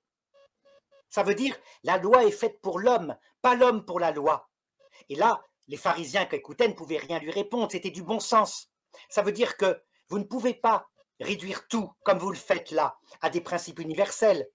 Brûler un hérétique, c'est manifestement quelque chose que Jésus jamais n'aurait autorisé, jamais, puisqu'il a interdit à Saint Jean de le faire. Il y a eu la question qui s'est posée réellement. Mais, à une certaine époque, l'Église étant puissante, voulant mener au salut éternel ses brebis, elle mettait des barrières de fer, c'était l'Inquisition. Voilà. Très bien. Je voudrais juste vous lire la fin de l'extrait d'Exurgé Domine de Léon X, où donc le fait de la proposition de Martin Luther et d'autres hérétiques est condamnée. Donc finalement, déjà, vous vous rangez de leur côté, donc contre Léon X. Et voilà ce que dit Léon X à la fin. Avec l'avis et le consentement de nos vénérables frères, avec une mûre délibération sur chacune des thèses ci-dessus, et par l'autorité du Dieu Tout-Puissant, des bienheureux apôtres Pierre et Paul et de notre propre autorité, nous condamnons, réprouvons et rejetons complètement chacune de ces thèses ou erreurs comme hérétiques, scandaleuses, fausses, offensantes aux oreilles pieuses ou séduisantes au simple d'esprit, et contraires à la vérité catholique. En les énumérant, nous décrétons et déclarons que tous les fidèles des deux sexes doivent les considérer comme condamnés, réprouvés et rejetés. Nous tenons tous les fidèles à la vertu de la sainte obéissance, sous peine d'une excommunication majeure automatique. Donc félicitations, Monsieur Dumouche, vous tombez sous la peine d'une excommunication majeure automatique. Eh bien non, parce que justement, l'objet de l'infaillibilité, c'est la doctrine universelle. Ce ne sont pas des principes pastoraux. Voilà pourquoi les décisions pastorales du Concile Vatican II sur la liberté religieuse sont contestables, elles sont prudentielles, de même que les décisions pastorales du pape Pie IX interdisant la liberté religieuse. Et la vérité pastorale, c'est un mixte entre les deux. Ça veut dire que la liberté de se réunir, comme on le fait maintenant, de discuter, est tout à fait un droit de l'homme, mais doit être modéré. Par exemple, je n'ai pas le droit, au prétexte que je ne suis pas d'accord avec vous, d'aller brûler votre maison et de vous brûler dedans. Je n'ai pas le C'est pas droit. la liberté religieuse. Ce n'est pas la liberté religieuse, ça n'a rien à voir. Voilà. Mais ça a à Donc moi voir non avec plus, les décrets j'irai pas du pape Léon brûler X. la maison d'un hindou non plus, et je suis contre la liberté religieuse. Mais Ça a à voir Monsieur avec Dumouche, ce que vous m'avez dit sur Léon X qui disait les celui qui... hérétiques, les hérétiques, déjà, c'est après un jugement de l'autorité en vigueur, c'est pas se faire justice soi-même. Donc déjà, vous mélangez deux choses différentes. Ensuite, il s'agit pas de brûler une maison, il s'agit d'une personne. Et ensuite, l'erreur a été condamnée comme hérétique. Or, si c'est une hérésie, ça appartient pas à la simple pastorale, à une disposition particulière, mais par définition à la doctrine. Et donc, vu comment l'excommunication est formulée, elle est clairement revêtue du sceau de l'infaillibilité pontificale. Voilà. Est-ce que vous croyez au Concile Vatican I? Vous y croyez? Évidemment, évidemment, Eh je bien, suis le Concile catholique. Vatican I définit le domaine où s'exerce l'infaillibilité, à Et savoir ça rentre dedans. la doctrine universelle. Par exemple, quand le pape François dit « vaccinez-vous, il y a le Covid », ça ne tombe pas sous l'infaillibilité. C'est même pas, d'ailleurs, un décret pastoral, puisque c'est sa prudence de vieil homme qui a connu la poliomyélite dans sa jeunesse. Donc, déjà, il faudrait bien que vous travailliez, le Concile Vatican I, pour voir très exactement où est-ce que l'infaillibilité s'exerce. À partir de là, vous sortiriez de ces contradictions. Il n'y a donc pas d'infaillibilité dans les décrets pastoraux de Vatican II, mais il y a une infaillibilité dans la définition de la personne humaine que je vous ai donnée tout à l'heure. Écoutez, bon, je veux pas... Vous savez, vous dites beaucoup de choses, et comme on dit, une erreur, ça prend 10 secondes à l'énoncer. La réfuter, ça peut prendre 3 heures. Et je peux pas réfuter tout ce que vous dites, parce que le temps nous manque. Donc, je vous propose d'avancer, et c'est bien triste que vous méprisiez comme ça une telle excommunication, parce que c'est quand même très sérieux. Et c'est étrange que ce soit un sédévacantiste qui soit normalement lui-même un hérétique et un schismatique qui vous fasse remarquer ça. On n'a jamais vu ça en 2000 ans. Non, Mais bon, moi je vous assure, hein, comme c'est des vacantistes, vous devez aussi regarder le Concile Vatican I, vous y croyez. Mais je l'accepte. Mais non, je l'accepte, simplement, vous ne comprenez pas comment s'applique l'infaillibilité. Puisque vous n'acceptez pas la précision de ce concile pour définir très exactement à travers l'histoire de l'Église ce qui était d'ordre liturgique, donc qui pouvait changer, ce qui était d'ordre pastoral, qui demeurait tant que le pape l'avait fixé, le pape suivant pouvait le changer, et ce qui est absolument inchangeable, la doctrine universelle du salut, quand elle est définie par un D'accord. pape, ou par un Donc concile uni au pape. si je comprends bien monsieur Dumouche, un pape qui prononce une excommunication automatique solennelle, comme il le dit lui-même, par l'autorité du Dieu tout-puissant, des bienheureux apôtres Pierre et Paul et de sa propre autorité, peut être, finalement être un coup d'épée dans l'eau, quoi. Jusqu'à ce que le pape suivant décide de supprimer cet décret pastoral, alors que le pape suivant ne pourra pas changer la doctrine du salut. Par exemple, si un pape disait maintenant, vous savez, finalement, la Vierge Marie n'est pas Immaculée Conception, hein, on s'est trompé là-dessus, le pape Pie IX s'est trompé, alors vous auriez la preuve définitive que l'Église catholique, c'était du vent. Voilà. Ce que vous, comme CD vacantistes, vous avez accepté, puisque vous êtes devenu, vous n'acceptez plus les papes depuis Vatican II, c'est à cause de ça. Parce que vous dites qu'il y a contradiction, et moi je vous réponds, c'est parce que vous ne voyez pas le domaine très exact où s'exerce l'infaillibilité. Ce qui est normal, hein, c'est confus. Rappelez-vous les décrets, par exemple, de Saint Vincent de Lérins, complètement périmés. Il y a encore des gens qui y croient. Moi, j'essaye de prouver à des gens, mais non, les décrets de Saint Vincent de Lérins qui disaient que pour qu'une chose fasse partie du dogme de l'Église, il faut qu'elle ait toujours été crue, ne peuvent pas être gardées, puisqu'il n'y a pas de doctrine qui a toujours été crue, partout. Même la divinité du Donc il n'y a pas Christ, de doctrine infaillible alors? ça veut dire que l'infaillibilité vient d'un pape, le charisme repose sur un pape qui définit une doctrine universelle du salut. C'est la seule chose, ou alors un concile uni au pape. Même un concile tout seul, ça ne marche pas. Il y a eu des conciles qui ont condamné les images. Quand un pape a refusé ce concile, c'est le concile de Hieria, ce concile était faux. Par contre, quand Mais le ça n'a pape rien à a... voir avec là, on parle du pape qui proclame quelque chose, on ne parle pas d'un conciliabule, vous voyez? C'est même pas un argument, en fait, Non, c'est le c'est c'est concile de c'est c'est Hieria n'était pas un conciliabule, c'était un concile avec tous les patriarches d'Orient qui a défini une doctrine universelle, à savoir les images doivent être détruites parce que c'est une idolâtrie.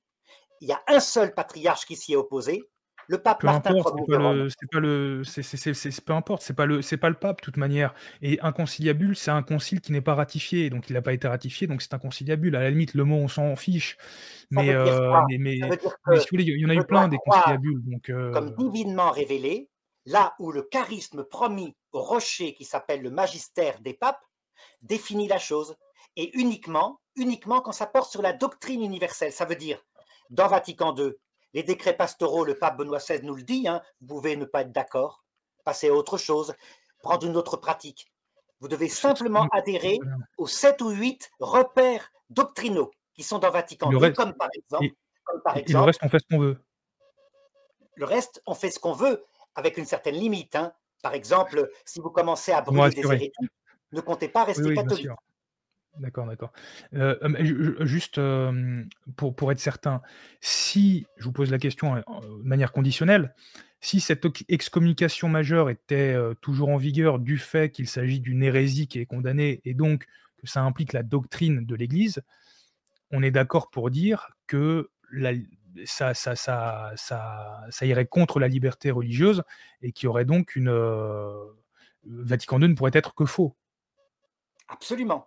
Mais comme Très Vatican bien. II, dans ses décrets pastoraux, porte sur des décrets pastoraux qui sont prudentiels, qui sont liés à notre époque, vous pouvez dire, et je dirais, si j'avais vécu au 19e siècle, je serais d'accord avec le pape Pie IX, j'aurais dit, attention, si vous acceptez totalement, comme le demandent les francs-maçons, la liberté de se réunir, de penser à n'importe quelle doctrine, ça va conduire à des millions de morts. Vous ne savez pas ce qu'il y a comme doctrine horrible. C'est ce qu'a dit le pape Pie IX. Il avait On est totalement raison. Maintenant, on a vécu le XXe siècle, on a vu les horreurs qui sont sorties, et on a une expression de la liberté qui, comme je vous l'ai dit, est réelle, mais pas absolue. C'est-à-dire que la liberté religieuse existe, mais pas quand même contre des sectes tueuses. Oui, bon, je me doute bien que personne ne pourrait, même des libéraux déchaînés ne pourraient pas accepter une chose comme ça, puisque ça détruit l'ordre public et ils ont besoin de l'ordre public.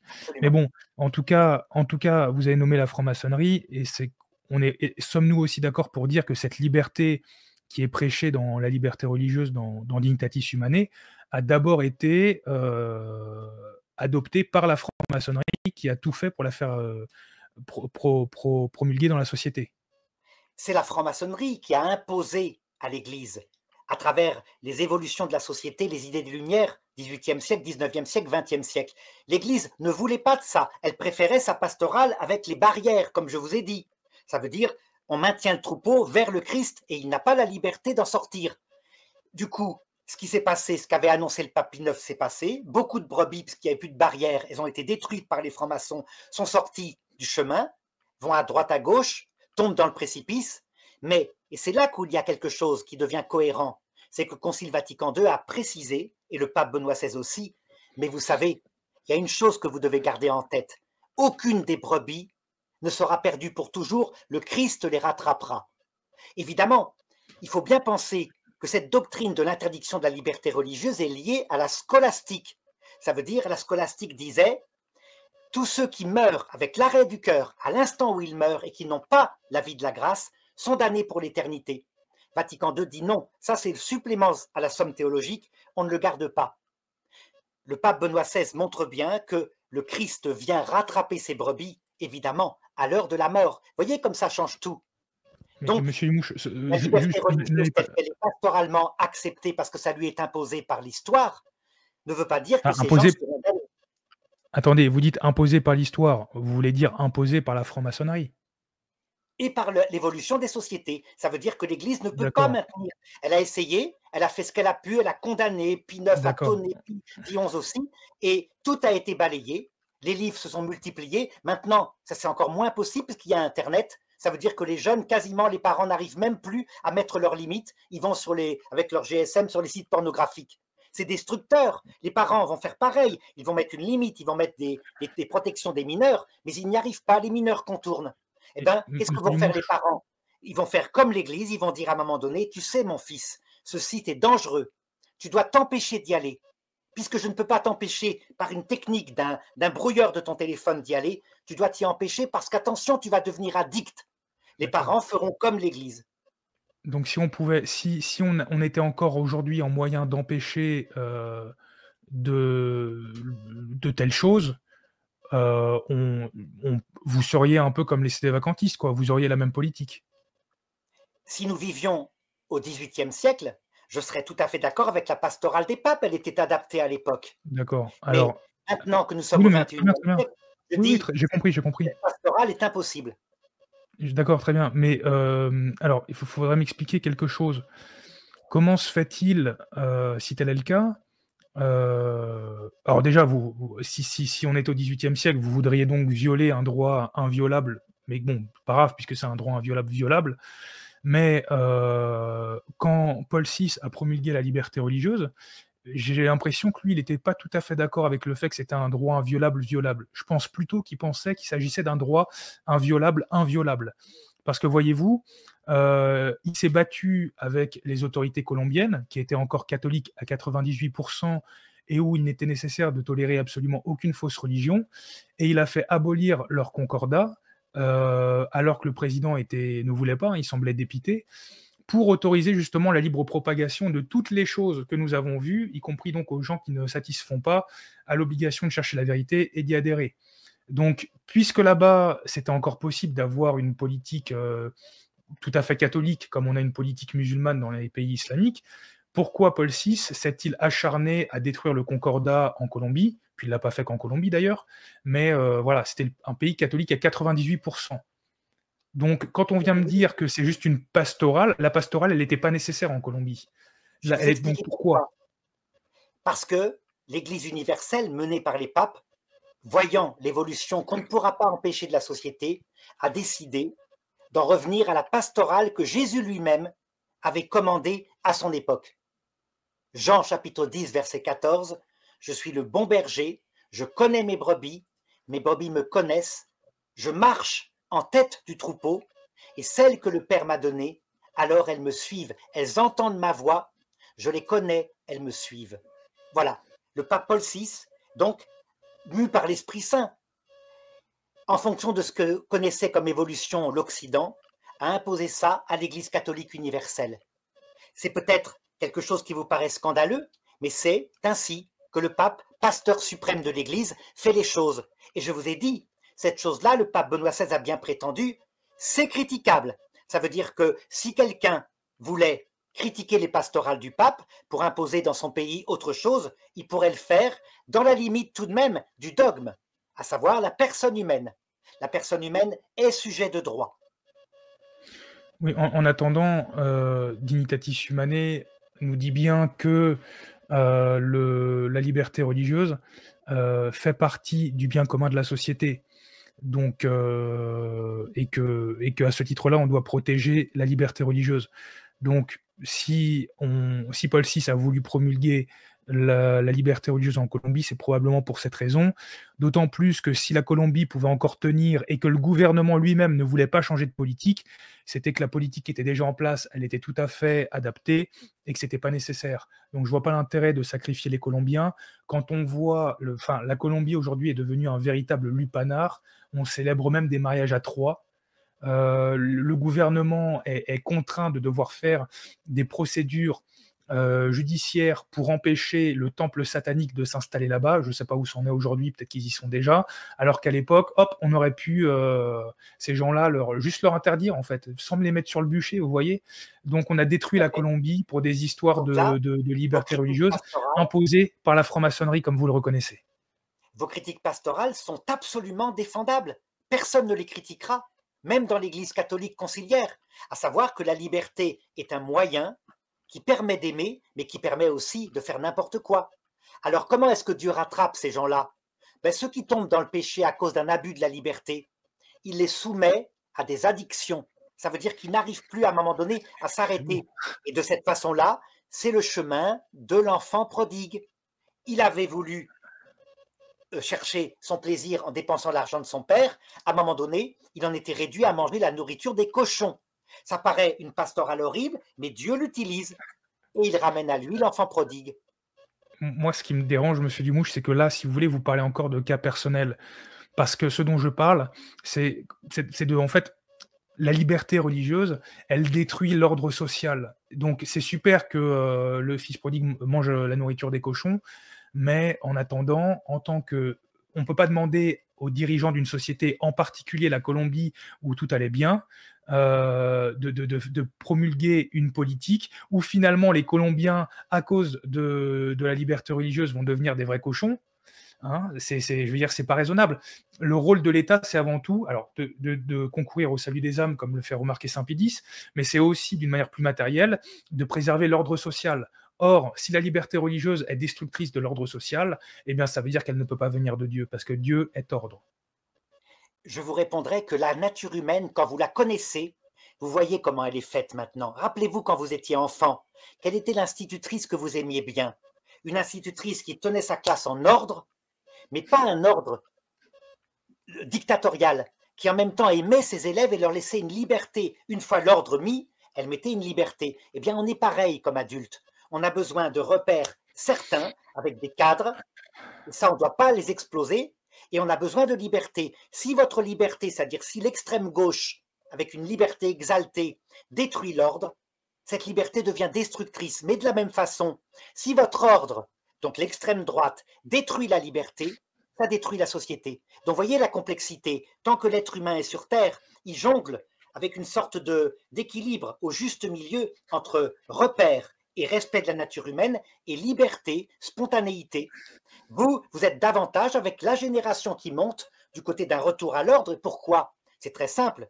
Parce que vous êtes une génération qui a connu mai 68. Et mai 68, à force d'exalter la liberté, est tombé dans n'importe quoi. Donc, maintenant, vous allez voir revenir le désir d'ordre. Certainement, la France, dans quelques années, va basculer vers ça. Et c'est normal. Et vous serez content jusqu'au moment où, peut-être dans 50 ans, il y aura tellement d'exagération dans l'ordre que vous deviendrez gauchiste. Et vous serez pour la liberté. Voyez, le démon fait basculer dans un excès ou dans l'autre l'Église au point, quelquefois, de faire tomber les chrétiens. En fait, la vérité n'est pas dans le juste milieu, c'est pas le centrisme la vérité. La vérité, c'est un besoin d'ordre, et vous avez raison, je vous suis, et un besoin de liberté. Et donc Vatican II a raison, et je le suis. Monsieur Dumouche, quand on mène une guerre et que on perd du terrain sur un front, on fait des concessions, on recule, on se réorganise. Mais vous voyez, quand on tient plusieurs fronts en même temps et qu'il y en a d'autres sur lesquels on règne en maître, bah, on n'adopte pas la même politique parce qu'en fait, c'est juste donner ces terres à l'ennemi. Et c'est ce qu'a fait Vatican II en Colombie, mais aussi en Espagne où le Concordat a été aboli par Paul VI, en Pologne et dans d'autres pays. Et je tiens à vous rappeler aussi qu'il y a une doctrine qui a toujours été en vigueur dans l'Église qui s'appelle la tolérance. La tolérance permet de moduler les limites que l'on impose aux libertés de manière adaptée à chaque situation. Mais la tolérance n'a jamais dit que la liberté de propager telle ou telle chose était inviolable. Donc, mais bon, avec vous, Non, c'est inviolable, violable. Donc, non, si non, vous pas du voulez, tout. Je suis d'accord avec vous. Là, ce que vous venez de me dire me paraît très juste. Ça veut dire l'équilibre pastoral entre les deux, il n'y a mais pas de problème. la liberté religieuse n'est pas de la tolérance religieuse.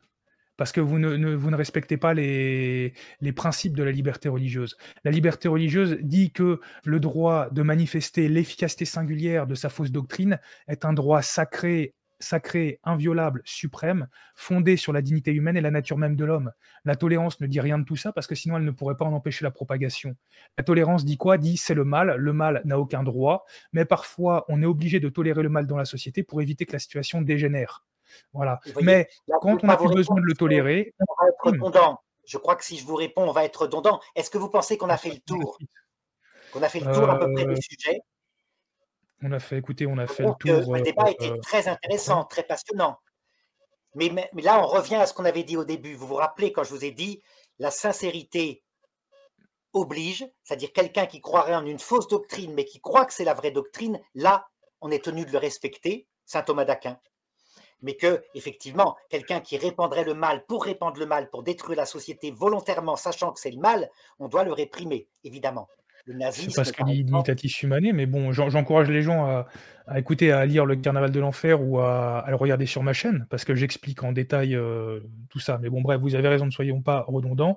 J'aimerais juste qu'on dise quelques mots, si vous le voulez bien, sur les limites de la liberté religieuse. On en a je crois qu'on est parlé. d'accord hein, sur les limites de la liberté religieuse. Vous avez vu, vous Non, on n'est pas trouvez d'accord. On le n'est pas juste d'accord parce que équilibre moi entre une je part de tolérance et une part non, non, non. de... Non, moi ce que je dis, c'est que je suis pour la tolérance et pas pour la liberté religieuse, qui sont 2 doctrines totalement différentes. La liberté, la tolérance peut proposer des limites qui sont parfaitement adaptées à chaque situation et la liberté religieuse, non, comme on l'a vu, en Colombie, puisque les limites étaient beaucoup plus larges. On a détruit les limites qui étaient imposées, qui tenaient bon. Moi, ce que je dis, c'est que la liberté religieuse, en théorie, n'a aucune limite, sinon celle qu'on veut bien lui donner, de manière purement arbitraire basé sur le consensus collectif, à savoir tant que le peuple est d'accord pour accepter telle ou telle chose, bah c'est OK. Vous voyez? Parce que le principe du droit de propager sa propre doctrine, au nom de sa propre dignité, la nature humaine, et cetera, c'est tout simplement que, qu'on donne à n'importe qui la permission de propager sa propre conception du bien et du mal. Voilà. Donc à partir du moment où une personne peut propager sa propre conception du bien et du mal, pourquoi lui interdit-on telle ou telle chose au motif que c'est mal? Vous voyez, là, on va être redondant. Hein. Je vous ai dit, vous avez mal interprété, il n'y a pas aucune limite. C'est d'ordre pratique et tout aspect pratique a une limite. Regardez même la charité, l'amour de Dieu, vous dites c'est absolu, il n'y a pas de limite à l'amour de Dieu et à l'amour du prochain. Ben si, il y a une limite aussi. L'amour est modéré par l'humilité. Si par exemple au nom de l'amour, parce que vous souhaitez le salut de tous les êtres, vous vous mettez à faire n'importe quoi et même à brûler les hérétiques histoire de sauver les autres brebis, alors non, l'humilité va faire que vous regardez votre propre péché avant et du coup, vous allez modérer votre pratique de l'amour. Eh bien, c'est pareil. Dire que la liberté n'a aucune limite, c'est pas la doctrine de l'Église. Écoutez, moi, ce que je soutiens en tout cas, c'est que, en théorie, je dis bien en théorie, les sacrifices humains sont tout à fait acceptables selon la liberté religieuse. Tout ce qu'il faut, c'est une société dans laquelle les gens trouvent ça normal et la secte moderniste l'acceptera au nom de la dignité humaine et de la liberté, etc., etc. Parce que si, à partir du moment où on accepte qu'on puisse propager n'importe quoi et de violer la loi catholique au nom de la dignité, bah, il n'y a plus de limite objective à la liberté religieuse. voilà ce que je soutiens. On va pas rentrer dans le détail parce que c'est très compliqué et puis dans un débat, c'est même pas possible d'expliquer tout ça. On sera redondant puisque j'ai déjà Voilà, répondu. ouais, donc bon, on peut en rester là. Je vous propose pour ce débat, en tout cas, on a fait ce qu'on pouvait. Oui, Il y aura bien eu des choses dont j'aurais voulu aborder, mais c'était bon, très c'est déjà assez intéressant, dit hein. comme ça. C'était très intéressant parce que ça a permis à chacun de mettre en avant sa position, hein, et je crois que ça pose pas de problème. Avez-vous quelque chose peut-être, que vous aimeriez, rectifier ou est-ce que je peux la publier comme ça? Non, non, c'est bien, on va faire comme ça. Je vous remercie, déjà d'avoir accepté ce débat. Vous êtes le seul à avoir accepté. Il y en a à qui j'ai proposé, qui me critiquaient, qui faisaient les malins, puis se sont enfuis en courant. Donc, je dis même à ceux dans votre camp qui voudraient vous critiquer parce qu'ils ne sont pas d'accord avec vous, eh ben, qu'ils viennent débattre avec moi dans ce cas-là, sinon qu'ils se taisent. Et puis écoutez, voilà, je pense qu'on peut s'arrêter là. Je pense qu'en fait, tout est simple quand d'abord on suit ce que demande l'Église, commencer par se former en philosophie réaliste. La liberté humaine, on voit bien, c'est quelque chose qui s'analyse selon ce qu'elle est, sa doctrine, et puis selon sa pratique. Et bien dans l'Église, puisque la grâce est fondée sur la nature, c'est pareil. Et en général, quand on a bien compris quelque chose, on l'exprime aisément, facilement. Et voilà, il n'y a plus de problème. En général, on Oui. retourne complètement à l'Église. Après, si vous voulez que dans la mesure où vous concevez l'existence d'un droit inviolable, violable, moi je vois pas trop en quoi ça s'inscrit dans la philosophie réaliste. Vous dites aussi que l'Église a donc violé la dignité humaine et la nature de l'homme, ce qui voudrait dire que l'Église a mal agi, parce que J'ai pas dit c'est l'Église, hein. J'ai dit les hommes d'Église au moment de leur puissance, parce que l'Église est sainte, elle est menée par l'Esprit Saint. Ce sont nous les hommes qui sommes pécheurs. Eh bien, c'est comme tous les hommes, parce qu'on porte les conséquences du péché originel. Quand on est puissant, sans aucune limite qui vient nous rabaisser, on se met à tuer. Voilà. Eh bien, à écoutez, chaque fois, c'était comme ça. Léon X a été très clair, de l'autorité de Dieu, des apôtres Pierre et Paul, et l'excommunication en prime. Donc c'est pas juste des hommes d'église, là on parle de l'autorité la plus haute qui engage l'église comme un PDG peut engager son entreprise. Et Donc je vous ai dit, quand vous c'est regardez pas l'histoire de compatible avec la l'Église, constitution divine de l'église. toute l'Église, sans exception, quand elle a eu des moments de puissance, par exemple en Orient, avec l'Empire romain d'Orient, à chaque fois, ça a été comme ça. Par exemple, saviez-vous que Saint Jean Damascène avait eu la main droite et la langue coupée par d'autres théologiens, dont le patriarche de Constantinople, et ce n'est pas le seul, parce qu'il osait défendre les images. Ben, Et alors, il défendait la vérité, donc ça n'a rien à voir avec la liberté religieuse qui promulgue un droit de propager l'erreur. Donc non, ça veut il a été dire que, victime d'un abus. ça veut Dire dire qu'un que, catholique a été victime d'une injustice ne veut pas dire que les hindous ont le droit de propager la communion avec les démons dans la société. Ça n'a rien à voir. ça veut dire qu'on lutte contre une idée par laquelle on n'est pas d'accord, par une discussion comme on le fait maintenant. On ne lutte pas parce qu'on a trop de pouvoir politique en tuant l'autre. Par exemple, il est probable que si Il y a pas nous, que la peine de mort, moi, monsieur Lemouche. mais la peine de mort, c'est autre chose, hein. Mais je vais vous dire, l'Église, quant à elle, va lutter avec la peine de mort, par exemple, contre quelqu'un qui tue le corps. Exemple, Saint Jean Bosco s'est battu à coups de bâton contre quelqu'un qui voulait le tuer parce qu'il devait vivre, il avait charge d'âme. Par contre, quand il s'agissait de discuter d'une doctrine, il faisait comme on a fait nous. On discute avec intelligence. Je ne vous donne pas un coup de bâton, vous m'en donnez pas un non plus. Non, mais soyez Voilà. certain que dans une société en ordre, si j'avais le pouvoir, je sévirais, matériellement contre vous. Je vous aime Oui, bien, mais je vous empêcherai de nuire. Donc, on discute parce que si vous voulez, on n'a que ces moyens aujourd'hui. Mais, et c'est pour je ça vous que le réprimerai pouvoir, avec pour votre l'autorité que j'aurai à ma sainteté, disposition. ne vous est pas donné de manière à ce que vous restiez modeste, puisque pour vous attirer Oh vers la non, vie éternelle, Dieu ne veut pas que vous deveniez un tortionnaire. Et les tortionnaires, quand il y en a eu dans l'Église, à chaque fois, qu'est-ce qu'a fait Dieu? Il a permis la division. Et la division est arrivée. Et de cette façon-là, l'Église s'est reprise. écoutez, j'aurais beaucoup aimé être un inquisiteur, mais malheureusement, je crois que, ce sera le grand âme de ma vie, ça n'arrivera jamais. Je vous propose qu'on en reste là et puis de toute façon, on aura l'occasion de refaire un débat sur la liberté religieuse dans la tradition de l'Église, comme on l'avait dit. Ça va. Voilà. Merci beaucoup, hein. Bon, Merci beaucoup, écoutez, merci Maccabée. à vous. Voilà. On fera Bien, ça à bonne journée. l'occasion. À bientôt alors, hein.